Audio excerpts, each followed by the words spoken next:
No pectin was used here, just one natural ingredient that's been forgotten about over the years. Hey y'all, today I'm going to show you how to make jam the way my grandmother used to make it before pectin became widely available in grocery stores. I'm going to be using a recipe from the Ball Complete Guide to Home Preserving, and I will make sure and post the recipe at the end of this video. This recipe has 5 ingredients in it. It has strawberries, sugar, Granny Smith apples, lemon peel, and pure lemon. First thing I'm going to do is cook my apples and make the apples into an applesauce. So I'm going to go ahead and get the Granny Smith apples cooking. When you're making the applesauce, you want to start with about a half a cup of water into the pot with the apples so that the apples are able to cook and not burn on the bottom. So I'm going to go ahead and add this into the pot. And then I'm also going to add 3 tablespoons of lemon juice to this as well. I'm going to put the lid on this and then let this cook down to applesauce. The Granny Smith apples in this recipe are the reason that you don't have to use pectin. Apples have a lot of pectin naturally, so there's no need to add pectin to your jam if you use apples in it. This is what it looks like after cooking for about 15 minutes. I'm going to let it cook for maybe 5 or 10 more minutes until it gets into a good applesauce consistency.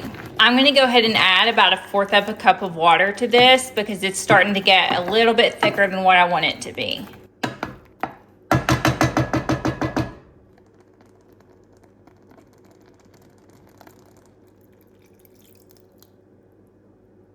I'm just going to stir that in there. This is the consistency of the applesauce that you're looking for. It took me about 25 or 30 minutes for it to get here, cooking it on low to medium heat. The next step in this is going to be for me to take the applesauce and then run that through a food mill, so we're just left with a very smooth applesauce. Now I'm going to check and see if this is about 2 cups of applesauce. So I'm going to dump this in my measuring cup and see what we have here. So that ended up being about 2 cups there. The next step here is going to be to take my sliced strawberries, applesauce, and sugar and combine them together in a large pot. I'm going to first take my strawberries and put them in here.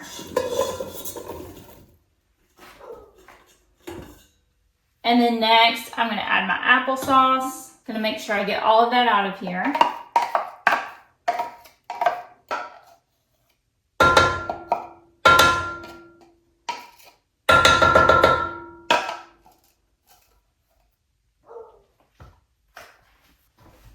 And then last but not least, I'm going to add my sugar.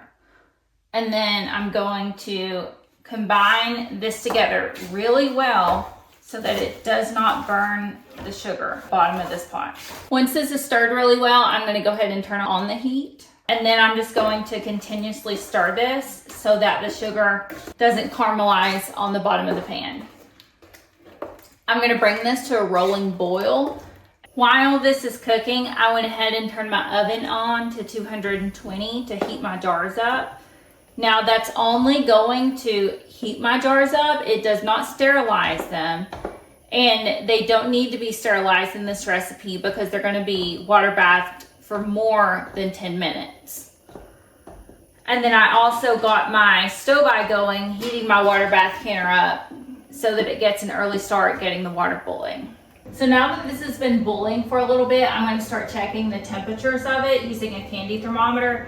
I know that I'm above 212 degrees because it is a rolling boil, but I want to take it off the heat right at around 218 degrees because I'm at over 1,000 feet in elevation. I think I'm very close to there now. So I'm going to take a candy thermometer here and stick it down in this and see where I'm at. And keep stirring as I'm checking it so that nothing burns on the bottom of the pot. So I'm at 215 now, 216, 217, hovering about 217. I'm going to let this go for about another minute of stirring, and then I'm going to check this using the frozen plate test. I'm just going to take a little bit of this, put it on a cold plate that's been in my freezer, and see if when I put my finger through it, if it stays apart or drains back. So I'm going to just take a look at this consistency now. It's a little bit slower to drip, so it's very, very close at this point. I'm just going to keep stirring. Trying to get this up to 218 degrees. For people at sea level, it's going to be 220 degrees, but I'm about somewhere around 1,000 feet of elevation. So mine's 218. I'm gonna check this again. Try to keep stirring as I'm checking the temperature. And I know I could clip this on the side of the pot. I'm just not doing that right now. It's very close to it. I can tell by the consistency of it. I'm gonna try a different thermometer just in case that one's not calibrated completely accurately, and see where I am on this thermometer. I'm gonna go ahead and check it now since I'm at 216, or I was at 216 and I'm so close to 218, just for inaccuracies within the thermometer. So I'm gonna turn off the heat so it doesn't burn. And then I'm gonna take my first cold plate that's been in the freezer, and I'm just gonna take a drip of this, put it on the plate, and I'm just gonna let this sit here for about 30 seconds. Let this get good and cooled, and then I'm gonna see what it looks like. I'm gonna let it sit there a little bit longer. Okay, I'm gonna take my finger and I'm gonna run my finger through it and see if it stays apart. So here you can see that it is staying apart. It's draining just a little towards the center. Not bad though, so I'm gonna let it cook for just a little bit longer, and then I'm gonna do this again. It's almost there. I'm gonna let it cook for, let's say, 1 more minute. Okay, so that's cooked for another minute. So I'm gonna do the same thing again. I'm gonna get another plate from out of my freezer, so I have the plate now. And then I'm just going to put a little bit of the jam on the plate. Let it set for a minute. I'll go ahead and let it set for a whole minute and time it this time. Okay, so now that it's set for a minute, I'm gonna go ahead and run my finger through it. Okay, so this is what it looks like once I run my finger through it. I think that's a pretty good consistency. I'm happy with that. And so I'm gonna go ahead and jar this up now. This is what the consistency in the hot pot looks like once it's finished.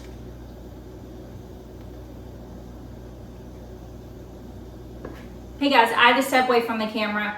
It is time to can the jelly now. So first thing I'm going to do is get a hot jar out of the oven. I'm gonna go ahead and get my jar now.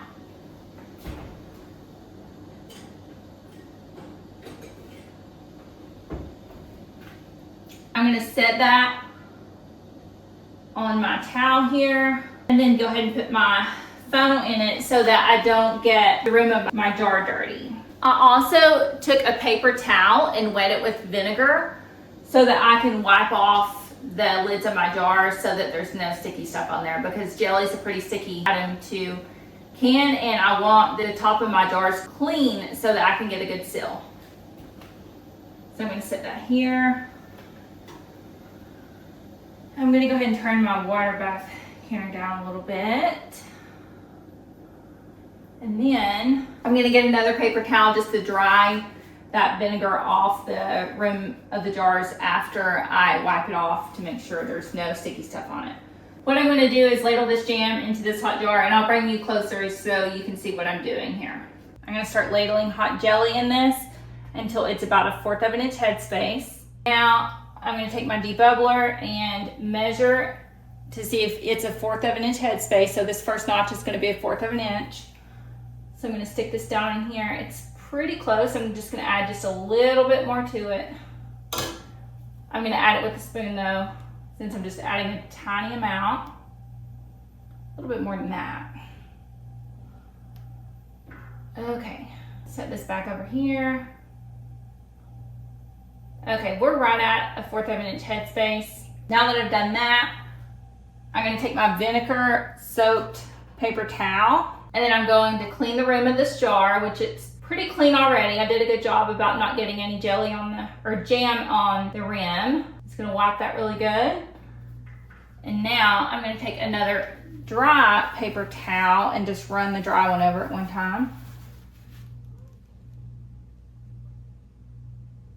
It's just something I like to do.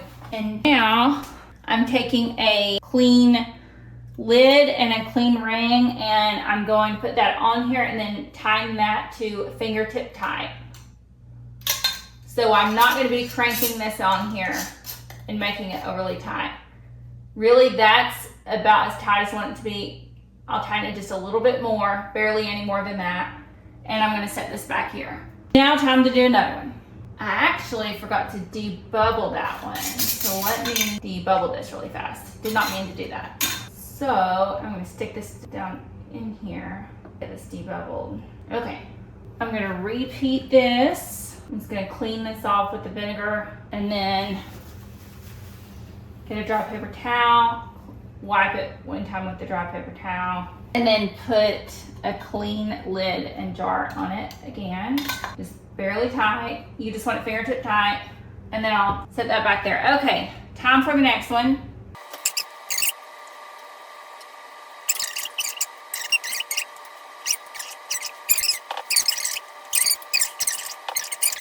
I'm going to do the rest of them all the same way that I've done the first 2 and 3.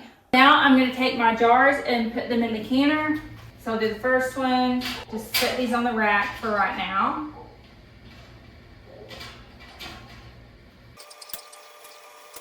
I was only able to get 6 jars out of this recipe. The recipe says that you're supposed to get 8. That can vary depending how big your apples are, how much space your strawberries take in the measuring cup. You can have some variances, but I ended up getting 6 8-ounce jars versus the pint jars. Now that I've got all my jars in here, I'm going to lower these down into the canner.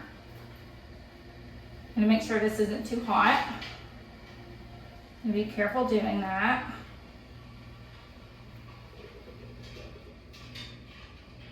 Okay. It looks like I might need to add just a little bit of water to this. Some of this must have evaporated out of there. I'm going to take another jar and add just a little bit more water to that. I went ahead and got some more water added to this. I will show you what it looks like in the canner. You want to make sure that you have at least 1 inch of water over top of your jars. And so let me bring you over and show you what that looks like. So that's what it looks like in the canner. Now I'm just going to take my lid here, put my lid on it, and then I'm going to turn this eye up to high and get this going to a rolling boil. And then once this starts boiling, I'm going to set a timer for 15 minutes for me because I'm a little bit over 1,000 feet elevation. If you're 1,000 feet and below, then you would do 10 minutes for this, but I have to add 5 minutes since I'm above 1,000 feet. You can see here that we've reached a rolling boil now. So now I'm going to set my timer for 15 minutes. Okay, so now that the timer for 15 minutes has gone off, I'm going to go ahead and turn off the heat here. And I'm going to take off the lid and let the jars sit in the pot for 5 minutes to cool, and then I'll take the jars out of the pot. Okay, so these have been sitting here for 5 minutes. Now I'm going to go ahead and take these out of the canner. I'm going to get another hand towel and put it on top of the one I already have laying here, just to have a little extra padding between the jar and the countertop. You don't want to set hot jars on a cold countertop. If you do that, sometimes the glass can shatter just from thermal shock with the glass. So always make sure you have something on top of your counter before setting your jars out. Okay, I got this out of the canner. Now I'm just going to wait for the lids to pop and seal and let these set for 12 to 24 hours undisturbed, and these will be shelf stable. I'm sure you're wondering if using apples in this recipe instead of pectin makes the jam taste like apples. So I'm going to test it for you and let you know. I'm going to use the jam that's left over on this funnel. I'll just scoop a little bit of this off of here.